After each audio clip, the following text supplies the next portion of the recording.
من جاء بالحسنة فله عشر امثالها، جو کوئی نیکی لے کر آئے گا اس کے لیے اس کا 10 گنا ہوگا۔ ومن جاء بالسیئۃ، اور جو کوئی برائی لے کر آئے گا فلا یجزا، اس کو بدلہ نہیں دیا جائے گا الا مثلها، مگر اتنا ہی، وهم لا یظلمون، اور ان پر ظلم نہیں کیا جائے گا۔ قل اننی ہدانی ربی الی صراط مستقیم، فرما دیجئے میرے رب نے میری رہنمائی کی ہے صراط مستقیم کی طرف، دینا قیما ملت ابراہیم حنیفا، ایسا دین جو بالکل درست ہے اور ملت ابراہیمی ہے یکسو ہو کر، وما کان من المشرکین، اور وہ مشرکین میں سے نہیں تھے۔ قل ان صلاتی ونسکی ومحیای ومماتی للہ رب العالمین، فرما دیجئے بے شک میری نماز اور میری قربانی اور میری زندگی اور میری موت اللہ ہی کے لیے ہے جو رب العالمین ہے، لا شریک لہ، اس کا کوئی شریک نہیں، وبذلک امرت، اور اسی کا مجھے حکم دیا گیا ہے، وانا اول المسلمین، اور میں سب سے پہلا فرما بردار ہوں۔ قل اغیر اللہ ابغی ربا، فرما دیجئے کیا میں اللہ کے علاوہ تلاش کروں رب، وہو رب کل شیء، اور حالانکہ وہ ہر چیز کا رب ہے، ولا تکسب کل نفس الا علیہا، اور نہیں کرے گا کوئی نفس گناہ مگر اس کا وبال اسی پر ہے، ولا تزر وازرۃ وزر اخری، اور نہیں اٹھائے گا کوئی بوجھ اٹھانے والا کسی دوسرے کا بوجھ، ثم الی ربکم مرجعکم، پھر تمہارے رب کی طرف تمہارا لوٹنا ہے، فینبئکم بما کنتم فیہ تختلفون، پس وہ تمہیں بتلا دے گا، باخبر کر دے گا جس میں تم اختلاف کرتے تھے۔ وَهُوَ الَّذِي جَعَلَكُمْ خَلَائِفَ الْأَرْضِ، اللہ وہ ہے جس نے تمہیں زمین میں جانشین بنایا، نائب بنایا، وَرَفَعَ بَعْضَكُمْ فَوْقَ بَعْضٍ دَرَجَاتٍ، اور بعض کو بعض پر درجات میں برتری دی، لِيَبْلُوَكُمْ فِي مَا آتَاكُمْ، تاکہ تمہیں آزمائے اس میں جو کچھ کے تمہیں دیا، إِنَّ رَبَّكَ سَرِيعُ الْعِقَابِ، بے شک آپ کا رب بہت جلد سزا دینے والا ہے، وَإِنَّهُ لَغَفُورٌ رَحِيمٌ، اور بے شک وہ بہت بخشنے والا بہت رحم والا ہے۔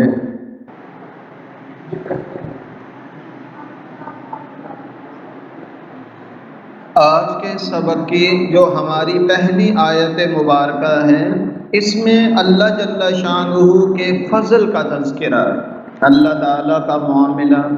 اپنے بندوں کے ساتھ فضل کا ہے، صرف عدل کا بھی نہیں ہے، عدل سے بڑھ کر ایمان والوں سے فضل کا معاملہ ہے، اور وہ یہ ہے کہ جو کوئی نیکی لے کر اللہ فرماتے ہمارے پاس آئے گا، ایک نیکی کا کم از کم 10 گنا اجر ملے گا، ایک نیکی کی 10 نیکیاں گویا کر دی 10 کا اجر مل گیا، یہ کم سے کم ہے، باقی جس کا اخلاص جتنا زیادہ ہوگا اس کا اجر اتنا ہی زیادہ ہوگا، اور اس کے مقابلے میں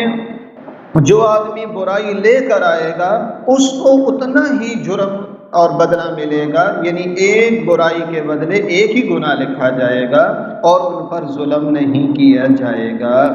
اس میں سب سے پہلی بات یہ ہے کہ دیکھیں نیکی لے کر اللہ کی بارگاہ میں پہنچنا، صرف کرنا کافی نہیں ہے، من فعل نہیں فرمایا، من جاء فرمایا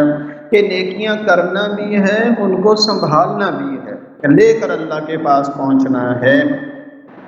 حدیث شریف میں پیارے آقا صلی اللہ علیہ وسلم نے پوچھا بتاؤ کہ مفلس کون ہے؟ کہا یا رسول اللہ جس کے پاس دراہم دنانیر نہ ہو، درہم دینار نہ ہو، حضور نے فرمایا نہیں، میری امت کا مفلس وہ ہے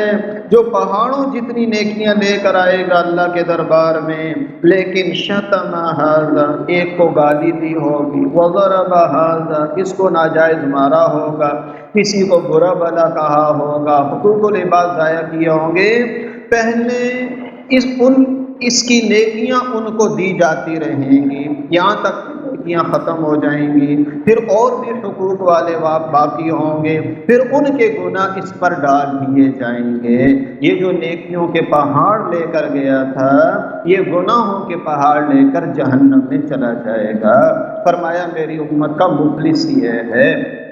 تو نیکیاں کرنی ہیں اور ان کو سنبھال کے رکھنا ہے، جیسا کہ غیبت نیکیوں کو کھا جاتی ہے، چغلی ہے، غیبت ہے بالخصوص۔ اور فرماتے ہیں ہمارے ایک استاد محترم فرماتے ہیں کہ دیکھو پورے قرآن پر اللہ کے فضل سے ہمارا عمل ہے، یہاں تک کہ جہاد جیسے فریضے پر بھی عمل ہے، لیکن ایک چیز جو ہے نا وہ بہت پریشان کرتی ہے، وہ ہے غیبت، کہ غیبت بہت عام ہے، گھروں میں، مجلسوں میں، ہر جگہ پر موجود ہے، جس میں اکثر آدمی مبتلا ہو جاتا ہے، اور غیبت کو تو زنا سے بھی بدتر قرار دیا گیا ہے۔ الغرض خلاصہ یہ ہے، عبادات کو کرنا ہے ریاکاری سے پاک، سنت کے مطابق، اور ان کے گرد فرماتے ہیں اخلاق کی باڑ لگاؤ۔ اخلاق نہ ہونے کی وجہ سے آدمی کی عبادات ضائع ہوتی رہتی ہیں۔ اس کی مثال دیتے ہیں، ایک آدمی ٹینکی میں اوپر پائپ لگا دے، پانی آ رہا ہے لیکن نیچے سے وہ پانی لیک ہے، نیچے ٹوٹیاں کھلی ہیں، تو یہ کبھی بھی نہیں بھرے گی۔ اسی طرح جب آدمی نیکیاں بھی کر رہا ہے اور ادھر سے گناہوں میں بھی مبتلا ہے، تو کوئی بات ضائع کر رہا ہے، تو اس کی تمام نیکیاں ضائع ہوتی رہتی ہیں۔ لیکن اللہ تبارک و تعالی ہے رحیم اور فضل والی ذات، جو کوئی لے کر پہنچے گا تو اس کو کم سے کم 10 گنا ہے۔ چنانچہ بخاری مسلم کی روایت ہے، پیارے آقا فرماتے ہیں تمہارا رب عز و جل رحیم ہے، جو شخص کسی نیک کام کا صرف ارادہ کرے اس کے لیے بھی ایک نیکی لکھ لی جاتی ہے، خواہ عمل کرنے کی نوبت نہ بھی آئے، پھر جب وہ اس نیک عمل کو کر لے تو 10 نیکیاں اس کے نامہ اعمال میں لکھ دی جاتی ہیں، اور جو شخص کسی گناہ کا ارادہ کرے پھر اس پر عمل نہ کرے تو اس کے لیے بھی ایک نیکی لکھ دی جاتی ہے، اور گناہ کا عمل کرے بھی تو ایک گناہ لکھ دیا جاتا ہے یا اس کو بھی مٹا دیا جاتا ہے۔ اس عفو و کرم کے ہوتے ہوئے اللہ کے دربار میں وہی شخص ہلاک ہو سکتا ہے جس نے ہلاک ہونے کی ٹھان ہی رکھی ہو۔ پیارے آقا فرماتے ہیں دیکھیے نا، ایک آدمی نے 10 نیکیاں کی تو اس کو 60 نیکیوں کا ثواب ملا، اس کے مقابلے میں اس آدمی نے 40 گناہ کیے، 10 نیکیاں کی، 6 نیکیاں اس نے کی، اس کو 60 کا ثواب ملا، اس نے 40 گناہ کیے اور 6 نیکیاں کی، پھر بھی یہ جنت میں جائے گا۔ اب آپ اندازہ لگائیں، پھر بھی جو آدمی جہنم میں جا رہا ہے تو اس کا مطلب ہے اس کے گناہوں کا کیا عالم ہوگا۔ اور حضرت ابو ذر فرماتے ہیں، پیارے آقا کے ارشاد ہے، جو شخص ایک نیکی کرتا ہے اس کو 10 نیکیوں کا ثواب ملتا ہے اور اس سے بھی زیادہ، اور جو شخص ایک گناہ کرتا ہے اس کی سزا صرف ایک ہی گناہ کے برابر ملے گی، یا اللہ فرماتے ہیں میں اس کو بھی معاف کر دوں گا۔ اور جو شخص اتنے گناہ کر کے میرے پاس آئے جن سے ساری زمین بھر جائے اور مغفرت کا طالب ہو تو میں اتنی ہی مغفرت کا اس کے ساتھ معاملہ کرتا ہوں۔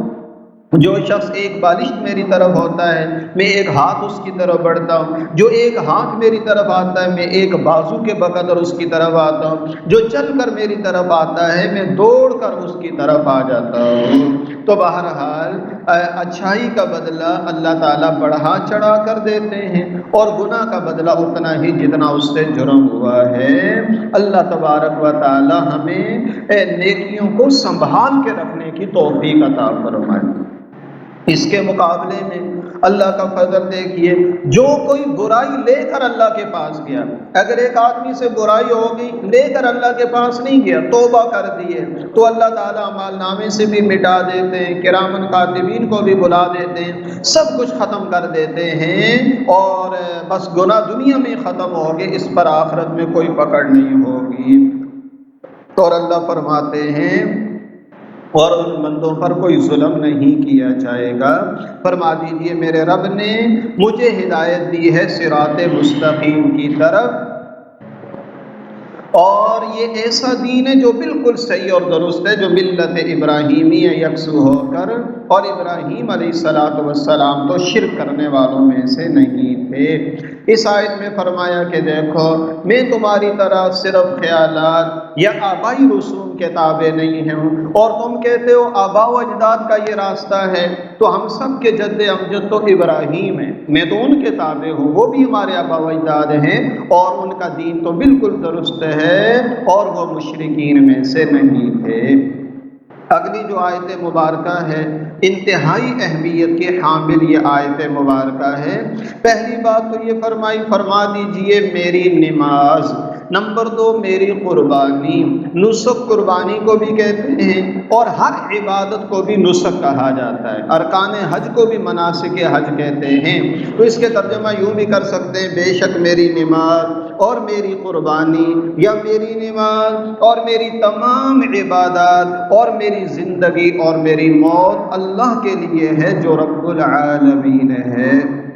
نماز کا ذکر الگ سے فرمایا، حالانکہ نماز بھی تو عبادات میں شامل تھی، نسک کے لفظ کے اندر نماز بھی آ رہی تھی، لیکن نماز کی اہمیت کی وجہ سے الگ سے ذکر فرمایا۔ بے شک میری نماز، میری قربانی یا میری تمام عبادات اللہ کے لیے ہیں، اسی طرح میری زندگی اور میری موت اللہ کے لیے ہے جو رب العالمین ہے۔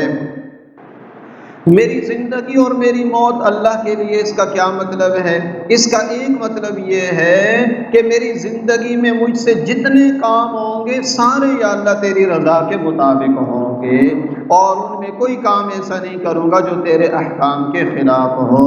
اور موت کا مطلب ہے موت تیرے لیے، یعنی اسی دین پر چلتا رہوں گا، گناہوں سے بچتا رہوں گا یہاں تک کہ مجھے موت آ جائے۔ اور یہ جو آیات مبارکہ ہیں اتنی اہم ہیں کہ حضرت ابو موسیٰ اشعری رضی اللہ عنہ فرمایا کرتے تھے، میرا دل چاہتا ہے کہ ہر مسلمان اس آیت کو بار بار پڑھا کرے اور اس کو اپنا وظیفہ زندگی بنا لے۔ تو میری بھی گزارش ہے اس آیت کو نوٹ کر لینا ہے، اور آیت نمبر 162 ہے، اس کو نوٹ کر لینا ہے، اور ہمارے بعض حضرات اس کو نماز سے پہلے پڑھتے ہیں، جانور ذبح کرنے سے پہلے، ان صلاتی ونسکی ومحیای ومماتی للہ رب العالمین۔ اس پر ہم نے عمل بھی کرنا ہے کہ ہمارا سب کچھ اپنے رب کے لیے ہوگا۔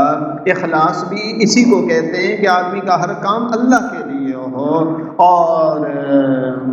اس میں ریاکاری اور نام و نمود نہ ہو۔ اور لا شریک لہ، اللہ وہ ہے کہ اس کا کوئی شریک نہیں، اور اسی کا مجھے حکم دیا گیا اور میں سب سے پہلے فرما بردار ہوں۔ یا تو اس امت میں سب سے پہلے فرما بردار ہوں، ایک مطلب یہ ہے کیونکہ نبی سب سے پہلے خود ماننے والے ہوتے ہیں، اور نمبر 2 پیارے آقا فرماتے ہیں اللہ تعالیٰ نے سب سے پہلے میرے نور کو پیدا کیا، ابھی آدم علیہ السلام مٹی اور اس کے پانی کے درمیان تھے، تو اس وقت سے میں سب سے پہلے فرما بردار ہوں۔ اور فرما دیجئے کیا میں تلاش کروں اس کے علاوہ کوئی رب؟ حالانکہ ہر چیز کا رب اللہ ہے، اور کوئی نفس نہیں کوئی جرم کرتا مگر اس کا وبال بھی اسی پر ہوگا، اور کوئی ولا تزر نہیں اٹھائے گا، وازرۃ کوئی بوجھ اٹھانے والا، وزر اخرى کسی دوسرے کا بوجھ، ایک آدمی کا بوجھ دوسرا نہیں اٹھائے گا۔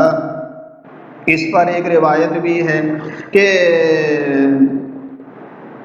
حضرت عائشہ رضی اللہ تعالیٰ عنہ سے روایت ہے، ایک میت کے جنازے پر حضرت عبداللہ ابن عمر نے کسی کو روتے ہوئے دیکھا رضی اللہ عنہ، تو فرمایا زندوں کے رونے سے مردہ کو عذاب ہوتا ہے۔ ابن ابی ملیکہ کہتے ہیں میں نے حضرت عبداللہ ابن عمر کا یہ قول حضرت عائشہ رضی اللہ عنہ کے سامنے نقل کیا، تو انہوں نے فرمایا تم ایک ایسے شخص کا قول نقل کر رہے ہو، یعنی حضرت عبداللہ ابن عمر کا، جو نہ کبھی جھوٹ بولتا ہے نہ ان کی ثقافت میں کوئی شبہ ہے، مگر سننے میں کبھی غلطی ہو جاتی ہے۔ اس معاملے میں تو قرآن کا فیصلہ کافی ہے، قرآن کہتا ہے وَلَا تَزِرُ وَازِرَةٌ وِزْرَ أُخْرَىٰ، کوئی آدمی کسی دوسرے کا بوجھ نہیں اٹھائے گا، لہذا رونے والے کو کا گناہ جو ہے وہ میت کو نہیں جائے گا۔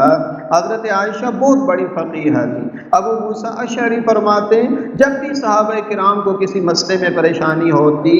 اور مشکوٰۃ شریف میں بھی یہ روایت ہے، ہم حضرت عائشہ کے پاس چلے جاتے، ضرور بھی ضرور ان کے پاس اس کا کوئی نہ کوئی حل ہوتا تھا،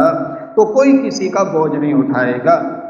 البتہ ایک علاقے میں، ایک خاندان میں برے رسم و رواج ہیں، جیسے اپنے آپ کو پیٹنا، گریبان پھاڑنا، مارنا، ایسے حالات میں وصیت کرنا لازم ہے کہ میرے بچوں میرے بعد کوئی خلاف شرع کام نہیں کرنا، سینے کو نہیں پیٹنا، گریبان نہیں پھاڑنا، چہرے کو نہیں نوچنا، بالوں کو نہیں اکھاڑنا، یہ ساری چیزیں پھر لازم ہے کہ آدمی وصیت کر کے جائے، ورنہ اگر ایک آدمی کے ہاں یہ نہیں اور اس نے نہیں کہا ہے اور ایک آدمی اپنی طرف سے اس طرح بین کرتا ہے تو وہ درست نہیں ہے، اور میت کو اس کا عذاب نہیں ہوگا۔ جہاں رسم و رواج ہو تو وہاں بتانا ضروری ہوتا ہے۔ ہمارے ہاں تو رونا دھونا بہت ہوتا ہے، عورتیں خاص کر بعض عورتیں اس کام میں بڑی ماہر ہوتی ہیں کہ جب وہ آ کر داخل ہوتی ہیں تو بس ایسا رونے کا ماحول بنا دیتی ہیں کہ سبھی اس میں شکوہ شکایت بھی کرتے ہیں۔ اس پر ایک لطیفہ بھی ہے کہ ایک عورت نے فوتگی پہ جا رہی تھی، تو اس نے اپنی ایک بہو سے کہا کچھ کھانے کو دو، دوسری سے کہا، تیسری سے کہا، کسی نے توجہ نہ کی تو اس نے کہا کہ اللہ کی بندیوں مجھے کچھ کھانے کے لیے جلدی دو، میں جا رہی ہوں، وہاں جا کے تو میں نے رونا چیخنا بھی ہے، تو میں کھاؤں گی نہیں تو وہاں روؤں گی کیسے؟ تو یہ ہمارے ہاں باقاعدہ پارٹیاں بن جاتی ہیں، پتہ ہوتا ہے کہ فلانی آئے گی تو چیخیں ماریں گے، اور بعض لوگ سمجھتے ہیں کہ یہ ہماری بڑی محسنہ ہے۔ نہیں، میت جب ہو جائے صبر و تحمل کرنا ہے، آنسو بہانا سنت ہے، لیکن اس وقت اس میت کے پاس کچھ پڑھنا چاہیے، آنے والوں کو اور جانے والوں کو سب کا خیال کرنا، میت کو پڑھ پڑھ کے بخشنا کہ اس کی آخرت کے مراحل شروع ہو رہے ہیں، یہ سمجھداری کی بات ہے۔ بس اوقات آدمی یہ ثبوت دے رہا ہوتا ہے کہ مجھے اس کا بڑا غم ہے، اس لیے بعض عورتیں زیادہ چیختی چلاتی ہیں، تو ان چیزوں سے متاثر نہیں ہونا چاہیے، بلکہ جو شرعی حکم ہے اس پر ہمیں چلنے کی ضرورت ہے۔ پھر فرمایا تمہارے رب کی طرف تم سب کو لوٹنا ہے، وہ تمہیں بتا دے گا جس میں تم اختلاف کرتے تھے۔ اللہ وہ ذات ہے جس نے تمہیں زمین میں پیروں کا نائب بنایا ہے اور بعض کو بعض کے اندر درجات میں بلند کر دیا۔ ہر بعد میں آنے والی نسل وہ پہلے والوں کی گویا کے جانشین ہے، بعد میں آنے والی ہے، اور بعض کو اللہ نے بعض پر درجات میں بڑھا دیا۔ کسی کو اللہ تبارک و تعالیٰ نے مفلس بنایا، کسی کو مالدار، کسی کو ذلت والا، کسی کو عزت والا، اور کسی کو کیا صلاحیت دی، کسی کو کیا صلاحیت دی، ہر ایک آزمائش میں، تاکہ تمہیں آزمائے فیما آتاکم، جو کچھ بھی اللہ نے تمہیں دیا وہ تمہاری آزمائش کے لیے ہے، کہ یہ میرا بندہ اگر اس کو ہم نے نعمتیں دی تو یہ شکر گزار ہے یا ناشکری کرنے والا، اور نہیں دیے تو یہ صبر کرنے والا ہے یا بے صبری کرنے والا ہے۔ تو ہر آدمی آزمائش کے اندر ہے، اور بے شک آپ کا رب بہت جلد سزا دینے والا بھی ہے، بہت بخشنے والا، بہت رحم والا بھی ہے۔ حدیث شریف میں ہے کہ نبی کریم صلی اللہ علیہ وسلم نے فرمایا کہ سورہ انعام مکمل ایک ہی دفعہ نازل ہوئی، اور اس شان کے ساتھ نازل ہوئی کہ 70,000 فرشتے اس کے گرد تسبیح پڑھتے ہوئے آئے۔ اس لیے حضرت عمر فرماتے تھے کہ سورہ انعام قرآن پاک کی افضل اور اعلیٰ صورتوں میں سے، افضل اور اعلیٰ صورتوں میں سے ہے۔ بعض روایتوں میں حضرت علی رضی اللہ عنہ سے منقول ہے جس مریض پر یہ صورت پڑھی جائے اللہ تعالیٰ اس کو شفا بھی عطا فرما دیتے ہیں۔ تو اللہ نے اپنے فضل و کرم سے یہ سورہ مبارکہ کی تکمیل کی ہمیں توفیق عطا فرمائی، سورۃ الانعام۔ تو اللہ تبارک و تعالی ہمیں اسی طرح بقیہ قرآن شریف کی تکمیل کی بھی توفیق عطا فرمائے، اور جو پڑھا گیا سنا گیا اپنی بارگاہ میں قبول فرمائے۔ وصلی اللہ علی النبی الامین۔